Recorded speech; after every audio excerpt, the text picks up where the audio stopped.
Shalom, queridos, Deus abençoe a vida de vocês. Começando mais um projeto Tessalonicenses, né? A gente ficou na dúvida se a gente ia voltava em Coríntios, mas seguimos em direção a Tessalonicenses. Vamos fazer Tessalonicenses 1 e 2, depois nós voltamos para Coríntios e aí sim depois nós vamos em direção a Timóteo, tá?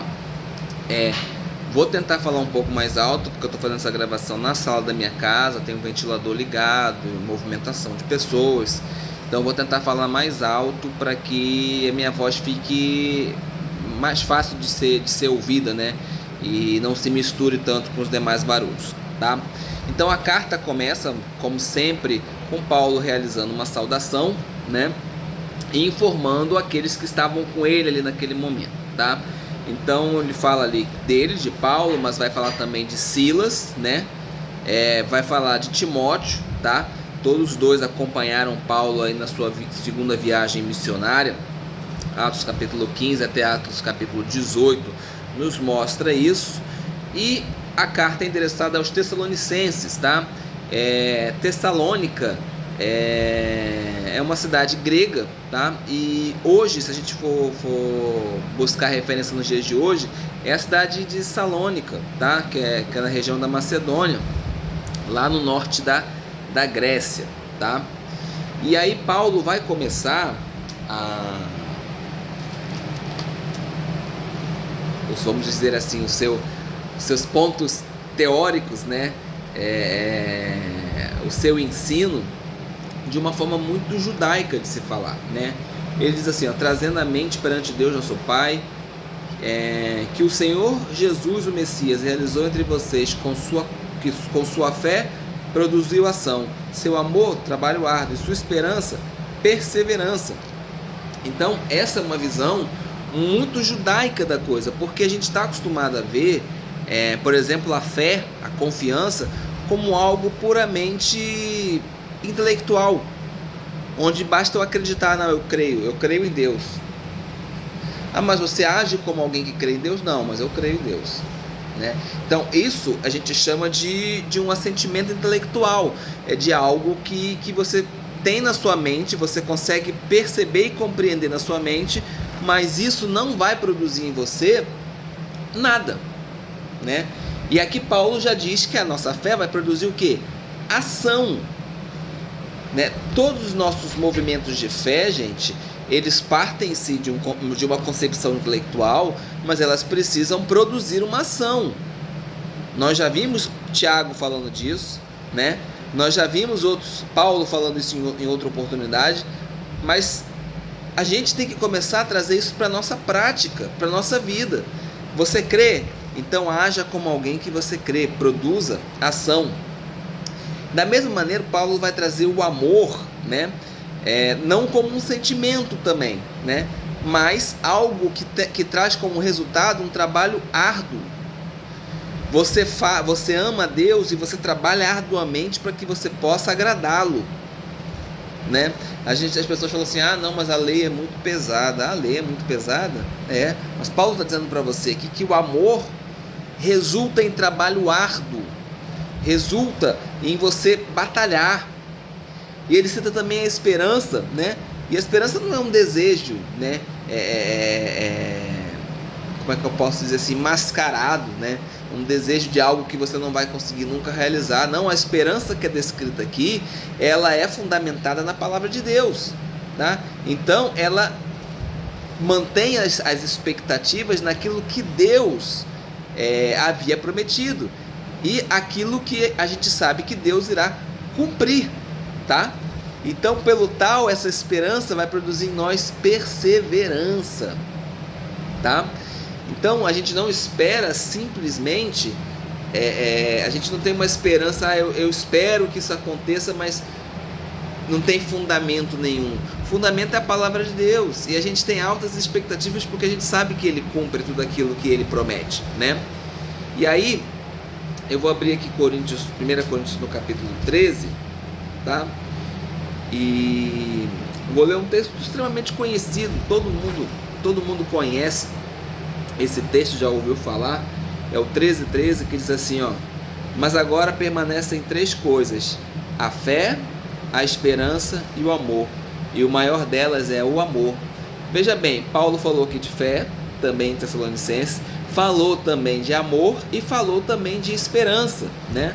Só que aqui ele coloca em uma ordem diferente daquilo que foi colocado lá em 1 Coríntios capítulo 13, tá? Aqui, o fato de ele ter colocado esperança no final desta lista é uma forma que ele tem de enfatizar, né? Por que ele enfatizou a esperança? Porque um dos grandes problemas que havia em Tessalonicense, com os Tessalonicenses em Tessalônica, e nós vamos discutir isso nas cartas da Tessalônica, era justamente a convicção de que o Jesus, o Messias, iria voltar, né? Eles não entendiam e não conseguiam compreender muito bem o retorno de Jesus, a sua segunda vinda, né? E aí, automaticamente, isso estava gerando neles impaciência, preguiça, né? E outras consequências que nós vamos ler em Tessalonicenses. Então, queridos, Paulo bota a esperança aqui por enfatizar, mas na listagem dessas três coisas que ele cita em Coríntios e cita aqui também, o amor é o mais importante. E lembrando que o amor gera o quê? Trabalho árduo, né? Luta. Bom, num contexto nosso, dos nossos dias, quando nós vamos, por exemplo, deixa eu abrir aqui de volta para Tessalonicenses, o versículo diz assim, versículo 5, que as boas novas que lhe apresentamos não se tornaram apenas uma questão de palavras, mas também de poder do Espírito Santo e a plena convicção, como sabem que vivemos por sua causa quando estávamos com vocês. E o evangelho que é pregado hoje, gente, infelizmente, ele não está preenchido com esses requisitos todos, né? Não há um equilíbrio. As boas novas do evangelho que nós pregamos hoje não tem um equilíbrio dessas coisas, sobre convicção, sobre palavra, sobre poder, sobre o Espírito, né? Nós não temos tido um equilíbrio muito grande. Então, muitas das vezes nós vamos em alguns lugares e nós recebemos um evangelho meio seco, né? Que é um evangelho só de palavra, só palavra e acabou, não tem conversa. A gente também tem um evangelho sentimentalista. Você vai na igreja, é só sentimentalismo, é só espírito. É só espírito. A palavra, muitas das vezes, passa batido. É muito glória, muito aleluia, muito louvor, né, ao nome do Senhor. Mas a palavra em si, que é a nossa obrigação, não está sendo descrita. Ou muitas das vezes está sendo até suprimida, ou então muitas das vezes até alterada no seu sentido pleno, né? Eu tenho também evangelho de pessoas com muita convicção, que é aquele evangelho fanático, aquele evangélico cansativo, né? Que prega um evangelho cansativo, gente. Isso é muito comum em seitas fundamentalistas, né? E a gente também vê o evangelho do poder, de coisas que as pessoas passam pra gente que a gente não consegue ver e nem viver, que são possíveis, que Deus tem poder para fazer, mas que nós não conseguimos ver. Agora, o evangelho que se espera, né, de nós, os crentes, é um evangelho cujas essas quatro perspectivas estejam alinhadas, né? E que isso gere para a pessoa que está recebendo aquelas boas novas uma expressão desse evangelho, podemos dizer assim, de forma prática. E aí o que Paulo diz para a gente, né? Como vivemos por sua causa quando estávamos com você, né? E qual foi a expressão prática que o evangelho de Paulo trouxe para o pessoal de Tessalônica? Imitação. Automaticamente as pessoas começaram a imitar. Então ele criou um padrão bíblico, um padrão do evangelho, que era capaz de ser reproduzido, que era capaz de ser imitado. Então nós precisamos visualizar nas nossas vidas, aonde nós estamos frequentando, as nossas igrejas, os nossos cultos que nós estamos de certa forma tomando conta, né, ou responsáveis ali pela igreja em algum momento. Nós precisamos ver que tipo de fruto que isso está gerando nas pessoas que nós estamos liderando. Se elas começam a te imitar, e você está fazendo aquilo que é adequado, deixa eu ver se consigo virar aqui, tirar um pouco do ventilador. Isso é bom. Se o seu padrão de vida é um padrão de vida aceitável pela palavra e as pessoas estão te imitando, glória a Deus. Você está pegando todas essas perspectivas da palavra, a perspectiva da convicção, a perspectiva do poder e a perspectiva sentimental. Essas 4 perspectivas você está conseguindo juntá-las e transformar em algo prático na vida dos seus liderados. E é claro que quem faz isso é o Espírito Santo. Você é apenas um instrumento. Amém? E aí Paulo vai falar a respeito dos ídolos, né? Muita gente hoje critica as pessoas que acreditam em Jesus como alguém que pega alguém que é menor do que Deus e coloca acima de Deus, né? A gente sabe que existe Deus Pai e o Filho de Deus, né? Não há separação entre eles, mas por uma questão hierárquica, Deus está no topo. Amém? Não é à toa que eu sempre falo isso, né?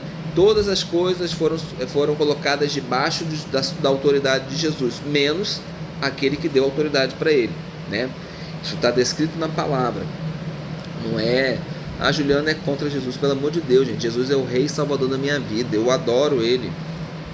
Eu adoro. Nele está a plenitude corporal de Deus todinha. Eu não posso ver Deus, mas eu posso ver o Messias. Se eu visse Deus, eu estaria morto, mas no Messias eu posso. Então, eu não diminuo em nada Jesus quando eu digo que Ele é o Filho de Deus, porque Ele não tem separação do meu Deus. Eu não estou fazendo nada que Ele não tenha feito. Se você ler com atenção o Evangelho, você vai ver que Ele se submete constantemente à autoridade do Pai. Então, hierarquicamente, Deus está acima. Amém? O próprio Jesus fazia isso e adorava ao Senhor. Então, muita gente chama os evangélicos, principalmente no meio judaico, eles são idólatras, eles pegam alguma coisa menor do que Deus e colocam acima de Deus, tá? Mas aqui Paulo, ele tinha um conhecimento do que era a idolatria, a loucura, né, que a gente chama no judaísmo, da pessoa adorar paus e pedras, né, ídolos feitos por mãos humanas, né? Então, primeiro, para ele explicar essa condição, ele vai falar assim, vocês deram as costas aos ídolos e se voltaram para um único Deus verdadeiro e vivo. E aí depois ele apresenta, né, Jesus como o Filho de Deus, né? E aí ele vai indicar isso através daquilo que está escrito em Isaías, capítulo 9, versículo 5 ou 6, dependendo da sua Bíblia, né? Você tem Provérbios 34, você tem Daniel 7,13, né? E aí ele vai falar que Deus ressuscitou Jesus dos mortos, né? E que nós devemos esperar agora a ocasião da sua segunda vinda e do aparecimento dele através do quê? Do céu, como está descrito no texto, né? Aonde o quê? Ele nesse momento está sentado à direita de Deus Pai Todo-Poderoso, né? Salmo 110, versículo 1, né? Então ele está lá intercedendo por nós, por mim, por você, como está escrito em Hebreus no capítulo 7. Então ele irá nos salvar.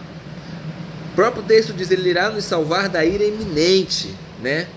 E o texto aí não existe no grego a palavra do juízo de Deus, mas o juízo de Deus aí fica implícito, tá? É fácil de visualizar. Algumas versões têm do juízo de Deus, outras não têm do juízo de Deus, tá? E isso daí é só uma pontinha do clímax que vai vir principalmente no capítulo 4, que é justamente falando sobre as coisas que virão, né? Os acontecimentos do fim do mundo. Tá bom? Então, só para você entender o contexto do que eu te expliquei, vou ler para você aqui, ó. Vamos lá. Vou botar a Bíblia para cá, porque senão não consegue ver, né? Vamos lá. Porque eles mesmos continuam a nos dizer a respeito das boas-vindas recebidas por parte de vocês e sobre como abandonaram ídolos e voltaram-se para o único Deus verdadeiro e vivo, a fim de servi-lo, e a respeito de como esperam por seu Filho, Jesus, a quem ressuscitou dentre os mortos, e pelo aparecimento desde o céu, para nos salvar da ira iminente do juízo de Deus. Então é isso que eu estou tentando expressar para vocês.